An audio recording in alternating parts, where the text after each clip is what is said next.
बिहार का एक ऐसा स्कूल जिसकी मिट्टी में दफन है 23 बच्चों के शव। 9वीं बरसी पर नम आंखों से दी गई श्रद्धांजलि। छपरा के सारण जिले के मसरक प्रखंड स्थित गंडामन गांव में आज भी मातम है। 9 साल पहले इसी गांव में मिड डे मील खाने से 23 बच्चों की मौत हो गई थी। इस मामले में प्राचार्य की लापरवाही सामने आई थी। उनके खिलाफ केस चला और उन्हें सजा भी हुई। लेकिन इस आपराधिक लापरवाही को याद कर लोग आज भी सिहर उठते हैं।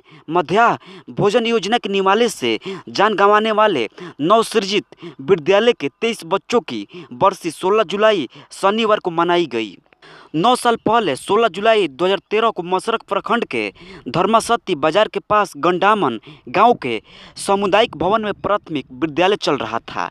यहां मध्याह्न भोजन खाने से 23 बच्चों की दर्दनाक मौत हो गई थी। जब यह घटना घटी तो लोगों ने आस लगा लिया था कि उनसे मिलने सीएम, मंत्री, नेता या कोई अधिकारी आएंगे, लेकिन कोई नहीं पहुंचा। पिछले साल तक तो बरसी में प्रखंड स्तर के सरकारी अधिकारी शामिल होते थे, लेकिन इस बार 9वीं बरसी पर कोई भी सरकारी अधिकारी नहीं पहुंचा। बच्चों की याद में गांव में स्मारक स्थल का निर्माण कराया गया जो जर्जर हो गया था। इस बार पंचायत के मुखिया ने अपने कोष से इसकी मरम्मत करा दिया है। गंडामन गांव में जिन घरों के चिराग बुझ गए उनके घर एक बार 9वीं बरसी पर फिर से मातम का दौर है। इस हृदय विदारक घटना की याद ताज़ा होते ही गांव के हर लोगों की आंखें नम हो जा रही है। करीब करीब हर दूसरे घर के बच्चे को इस घटना ने ले लिया। गांव वालों ने दी श्रद्धांजलि मगर नहीं पहुंचे नेता, मंत्री। शनिवार को इस घटना की 9वीं बरसी पर बच्चों के स्मारक पर एक बार फिर से सभी एकत्रित हुए और फूलमाला चढ़ाकर हवन पूजा कर जब अब कभी नहीं लौटने वाले अपने लाडले को प्यार दुलार देकर श्रद्धांजलि दी। लोगों को इस बात का मलाल रहा कि सरकार इन बच्चों को इतनी जल्दी कैसे भूल गई। सरकार का एक अदाना सा अधिकारी भी गांव में बच्चों को श्रद्धांजलि देने नहीं पहुंचा, जबकि यह उन बच्चों की मौत का जिम्मेदार पूरी तरह से सरकार थी। आपको बता दें कि 16 जुलाई 2013 को प्राथमिक विद्यालय में पढ़ाई कर रहे मासूम बच्चे खाना मिलने का इंतजार कर रहे थे। रसोइया ने एक बच्चे को स्कूल की प्रधान शिक्षिका मीना देवी के घर से सरसों तेल लाने को भेजा। सरसों तेल के डिब्बे के पास ही छिड़काव के लिए तैयार कीटनाशक रखा था। बच्चों ने तेल के बदले कीटनाशक का घोल ला कर दे दिया जो बिल्कुल सरसों तेल के जैसा ही था। रसोइया जब सोयाबीन तलने लगी तो उसमें से झाग निकलने लगा। उसने इसकी शिकायत एचएम मीना देवी से की, मगर मीना देवी ने इस पर ध्यान नहीं दिया। हेडमास्टर की लापरवाही में दुनिया छोड़ गए नौनिहाल। इसके बाद जब खाना बनकर तैयार हो गया और बच्चों को दिया गया तो बच्चों ने खाने का स्वाद खराब होने की शिकायत दी थी। जानकारी के मुताबिक बच्चों की शिकायत को नज़रअंदाज करते हुए मीना देवी ने डांट कर भगा दिया। कुछ देर बाद ही बच्चों को उल्टी और दस्त शुरू हो गई। इसके बाद देखते ही देखते 23 बच्चों ने दम तोड़ दिया। इश्क, फरेब और फिर कत्ल की झूठी आशिकी के लिबास में दफन कत्ल की खौफनाक हकीकत। दोस्तों, ये खबर जयपुर की है। राजस्थान का ये वारदात आपको दहला कर रख देगी। इस कहानी की शुरुआत होती है साल 2018 के फरवरी महीने में, जब राज्य की राजधानी जयपुर में रिहाइश एक कारोबारी 28 साल का दुष्यंत शर्मा टिंडर ऐप पर 27 साल के प्रिया सेठ को राइट स्वाइप करता है। यहाँ से दोनों के बीच बातचीत शुरू हो जाती है, फिर गहरी दोस्ती हो जाती है। अब धीरे धीरे ऑनलाइन मुलाकातों का दौर आता है और ये दोस्ती प्यार में तब्दील हो जाती है। इस वक्त तक ये रूमानी कहानी बेइंतहा आशिकी में गर्द थी, मगर आगे एक बेहद ही खौफनाक मंजर दुष्यंत का इंतजार कर रहा था। दरअसल दुष्यंत को टिंडर पर मिली प्रिया सेठ दरअसल झूठ का मायाजाल बुन रही थी। इश्क तो बस एक बहाना था। असल में प्रिया को दुष्यंत के पैसे ऐंठने थे, मगर यहाँ कहानी में एक ट्विस्ट था। असल में दुष्यंत खुद भी प्रिया के सामने अमीर आदमी होने का फरेब कर रहा था। हकीकत में तो एक मामूली सा कारोबारी था जिसकी एक बीवी भी थी। इसके बावजूद इसके करीब 3 महीने तक उनकी ये झूठी आशिकी यूं ही चलती रही। फिर आया साल 2018 का मई महीना। ये वो वक्त था जब दोनों ने इस ऑनलाइन मोहब्बत को असलियत में जीने का फैसला किया। प्रिया ने बड़े ही सादगी से दुष्यंत को अपने किराए के घर मुलाकात के लिए बुलाया। इस झूठे इश्क में पागल हुए दुष्यंत भी मिलने को राजी हो गया और प्रिया के घर पहुंचा। मगर अब यहाँ से कहानी एक नया मोड़ लेने वाली थी। प्रिया के घर में दाखिल होते ही दुष्यंत समझ गया कि उसके साथ धोखा हुआ है, क्योंकि यहाँ सिर्फ प्रिया उसका इंतजार नहीं कर रही थी, बल्कि साथ में उसके दो साथी दीक्षांत कामरा और लक्ष्य वालिया भी मौजूद थे, जिनकी मदद से पहले दुष्यंत का अपहरण किया गया। इसके बाद दुष्यंत के परिवार को फोन मिलाया गया और 10 लाख रुपए की फिरौती मांगी गई। यहाँ दुष्यंत की असल हैसियत का खुलासा हुआ। अपहरणकर्ताओं को अब एहसास हो चुका था कि दुष्यंत उतना अमीर नहीं है जितना वो दिखाता है। हालांकि बावजूद इसके दुष्यंत के पिता ने अपने बेटे के अकाउंट में फौरन 3 लाख रुपए जमा किए, जिसे अपहरणकर्ताओं ने डेबिट कार्ड से इस्तेमाल से जयपुर के नेहरू उद्यान के पास एक एटीएम कार्ड से 2 लाख रुपए निकाल लिए। मगर अपहरणकर्ताओं का डर था कि कहीं अगर वो पुलिस की गिरफ्त में आ गए तो, लिहाजा उन्होंने दुष्यंत के हत्या की साजिश रच डाली और उस पर कई बार चाकू से वार कर तकिए से उसका मुंह दबाकर उसे मौत के घाट उतार दिया। उनका वहशीपन यहीं खत्म नहीं हुआ, बल्कि इसके बाद उन्होंने उसके शरीर के कई टुकड़े कर एक सूटकेस में कैद कर लिए और दिल्ली रोड पर वो सूटकेस फेंक दिया। इस खौफनाक वारदात के 5 साल बाद जयपुर की एक अदालत ने मामले में बड़ा फैसला सुनाते हुए आरोपी प्रिया, दीक्षांत और लक्ष्य वालिया को आजीवन कारावास की सजा मुकर्रर की है। बीते शुक्रवार मामले में फैसला सुनाते हुए सत्र न्यायाधीश अजीत कुमार हिंगर ने कहा कि अभियोजन पक्ष के द्वारा पर्याप्त सबूत पेश किए गए हैं जिससे तथ्यों को प्रमाणित किया जा सकता है। लिहाजा अदालत ने तीनों आरोपियों को भारतीय दंड संहिता की धारा 342 जबरन बंधक बनाना, 302 हत्या करना, 201 अपराध के सबूतों को मिटाना, 120 के आपराधिक साजिश के तहत दोषी मानते हुए आजीवन कारावास की सजा सुनाई है। आईपीएस अजीत सिंह शेखावत ने 2.5 साल बाद कत्ल की खौफनाक साजिश से उठाया पर्दा। 10 लाख की सुपारी, जेल में इंतकाम, परिवार का खर्च, पत्नी और प्रेमी की डबल साजिश। आज के दौर में हर आदमी जल्दी जल्दी जी लेने की आपाघापी में जिंदगी को ही छोड़कर आगे निकलता जा रहा है। लिहाजा नतीजा ये हो रहा है कि इस आपाघापी के पैरों तले एकाएक कर तमाम रिश्ते कुचलते जा रहे हैं। फिर चाहे वो रिश्ता 7 फेरों का क्यों ना हो। कहीं पत्नी पति के नाम की सुपारी दे रही है तो कहीं पति पत्नी की लाश बैग में ठूस कर फेंक रहा है। आलम यह है कि विरक्ति हुई इस दुनिया में अब 7 जन्मों के बंधक भी टुकड़े टुकड़े हो चुके हैं। शादी के 7 फेरे और 7 जन्मों का वादा, एक साथ जीने मरने का वादा, एक दूसरे के लिए मर मिटने का, तो फिर ऐसा क्या है कि, जी हाँ, ऐसा क्या है कि पत्नी पति की तो पति पत्नी का ही जान ले रहा है। आखिर ये क्या हो रहा है, क्यों हो रहा है? जिंदगी की सबसे खूबसूरत रिश्ते को कुछ ऐसे लोग बदसूरत बनाने पर क्यों आमादा हैं? कत्ल का ये ताज़ा मामला हरियाणा के पानीपत का है।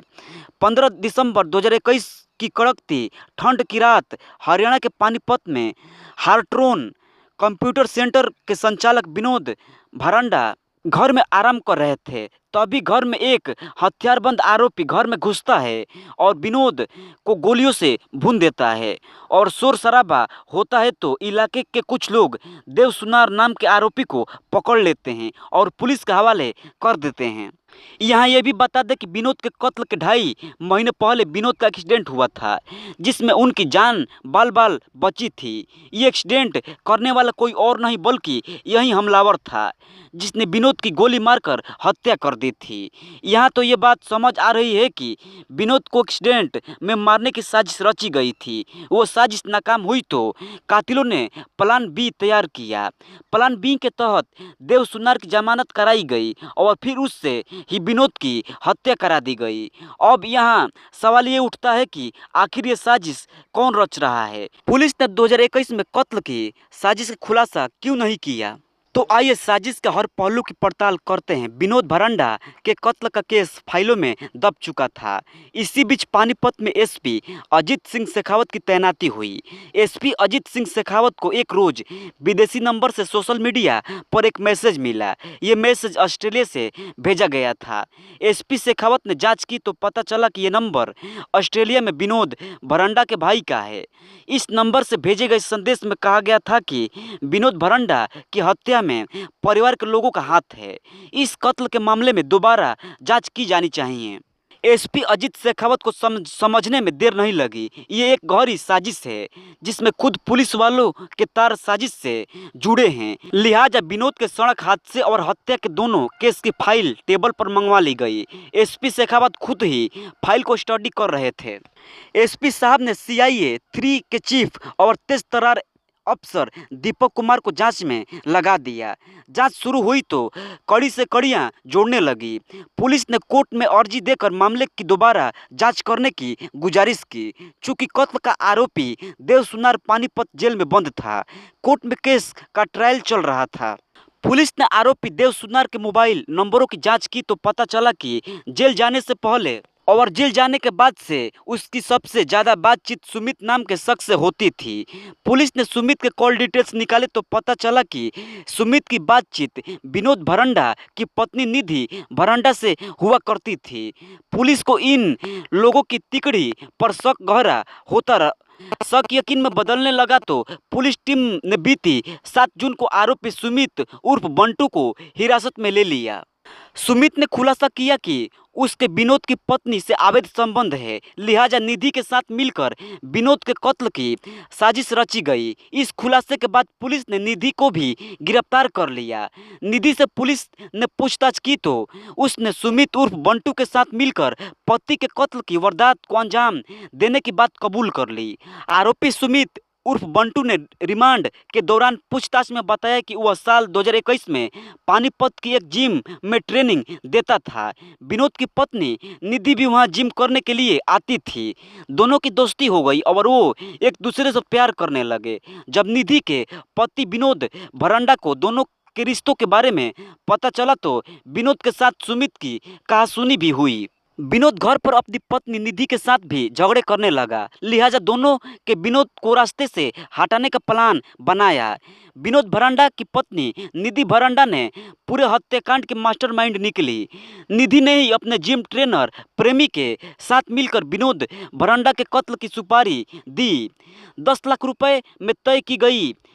आरोपी सुमित उर्फ बंटू ने पुलिस को बताया कि उसने और निधि ने विनोद की एक्सीडेंट में हत्या करवाने की साजिश रची थी। उसने पंजाब से भटिंडा में रहने वाले ट्रक ड्राइवर देव सुनार उर्फ दीपक से संपर्क साधा था। विनोद का कत्ल करने के लिए 10 लाख रुपए नगद एवं कैश का सारा खर्च देने का लालच दिया था। देव सुनार हत्या के लिए तैयार हो गया। सुमित ने ही देव सुनार को पंजाब नंबर की एक लोडिंग पिकअप गाड़ी दिलवाई। देव सुनार ने 5 अक्टूबर 2021 को विनोद को जान से मारने की नीयत से पिकअप विनोद पर चढ़ा दी। एक्सीडेंट के बावजूद विनोद की जान बच गई। इसके बाद दोनों ने पिस्तौल से विनोद को मरवाने का प्लान बनाया। एक्सीडेंट केस में देव सुनार की जेल से जमानत करवाई और उसको हथियार से लैस कर दोबारा माफ़ी मांगने के बहाने विनोद भरंडा के घर भेजा गया। देव सुनार ने घर में घुसकर पिस्तौल से विनोद भरंडा की गोली मारकर हत्या कर दी। आरोपी सुमित उर्फ बंटू जेल में बंद है। देव सुनार के केस एवं घर परिवार का पूरा खर्चा खुद उठा रहा। देव सुनार की जेल से जमानत करवाई और उसको हथियार से लैस कर दोबारा माफ़ी मांगने के बहाने विनोद भरंडा के घर भेजा गया।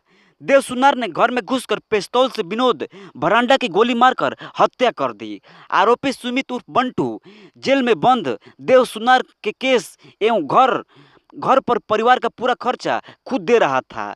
प्लान के मुताबिक निधि मार्च 2024 में अदालत में अपनी गवाही से मुकर गई थी। माइक्रोवेव में रखने से 16 घंटे पहले ही डिम्पल ने कर दिया था बच्ची का कत्ल। राज छिपाने के लिए ऐसे काम किए। दक्षिण दिल्ली के मालवीय नगर में 2 महीने की बच्ची अनन्या कौशिक की हत्या के मामले में नया खुलासा हुआ है। इस खुलासे के बाद पुलिसकर्मी भी बेरहम मां की करतूत जानकर हैरान रह गए। खुलासा हुआ है कि आरोपी मां डिंपल कौशिक ने बच्ची की हत्या चलती वॉशिंग मशीन में डालकर की थी। मासूम को मौत की नींद सुलाने के बाद आरोपी मां ने शव को 16 घंटे तक पलंग पर लिटाकर रखा था। राज खुलने के डर से बच्ची के शव को करीब 1 घंटे पहले माइक्रोवेव में छिपा दिया था। दक्षिण जिला डीसीपी बेनिटा मेरी जयकर ने बताया कि पोस्टमार्टम करने वाले डॉक्टर ने बताया कि बच्ची की हत्या मुंह दबाकर हुई है। बच्ची के शरीर पर चोट के निशान भी मिले हैं। दक्षिण जिला पुलिस अधिकारियों के अनुसार डिंपल कौशिक दूसरा बच्चा लड़की होने से परेशान थी, इसलिए उसने मासूम का बेरहमी से कत्ल किया। पुलिस अब आरोपी मां को गुरुवार को कोर्ट में पेश कर पुलिस रिमांड पर लेगी ताकि पूरा सच सामने आ सके। 16 घंटे रखे रहने के कारण बच्ची का शव काफ़ी हद तक सड़ गल चुका था। शव से बदबू भी आने लग गई थी। हैरानी की बात यह है कि परिजनों को बदबू आने से भी बच्ची के बारे में पता नहीं चला। पोस्टमार्टम कराने वाले डॉक्टर ने बताया कि बच्ची के शरीर पर काफ़ी चोट के निशान मिले हैं। बच्ची का मुंह दबाकर हत्या की गई है। पुलिस आरोपी डिंपल कौशिक को बृहस्पतिवार को कोर्ट में पेश कर पुलिस रिमांड पर लेगी और ये पता करेगी कि उसने बेटी की हत्या कैसे की। हालांकि पोस्टमार्टम रिपोर्ट से ही यह खुलासा होगा कि बच्ची की मौत कैसे हुई है। दूसरी मंजिल पर पड़ोसी के घर में कैमरा लगा हुआ है। आरोपी डिंपल ने पड़ोसी के घर में लगे कैमरे को भी घुमा दिया था ताकि बच्ची को लाते और ले जाते हुए वह कैमरे में कैद न हो पाए। पुलिस ने कमरे की डीवीआर को जब्त कर लिया और इस बात की जांच कर रही है कि आरोपी बच्ची को लाते हुए और ले जाते हुए कैमरे में कैद हुई है या नहीं। खून की खौफनाक साजिश। पत्नी ने 1 लाख रुपए में सुपारी देकर पति को उतरवाया मौत के घाट। चप्पल से खुली दफन लाश और कत्ल की पूरी कहानी। दोस्तों, ये खबर छत्तीसगढ़ की है। राजनांदगांव जिले के सुरगी पुलिस चौकी क्षेत्र के अंतर्गत मिले एक युवक के शव मामले में पुलिस को बड़ी कामयाबी मिली है। पुलिस ने अपने पति की हत्या करवाने के मामले में आरोपी पत्नी और 3 अन्य लोगों को गिरफ्तार किया है। शराबी पति से तंग आकर पत्नी ने पति को मौत की योजना बनाई थी। उसके दोस्तों को ही 1 लाख रुपए की सुपारी देकर पति को मौत के घाट उतरवा दिया। दरअसल सुरगी पुलिस चौकी में 2 अगस्त को सूचना मिली थी कि भरगांव के तालाब में एक मोटरसाइकिल डूबी है। सूचना के बाद मौके पर पहुंची पुलिस ने बाइक को तालाब से बाहर निकाला, जिसके बाद उक्त मोटरसाइकिल कोटरा भंडा निवासी धनेश कुमार साहू का होना पता चला।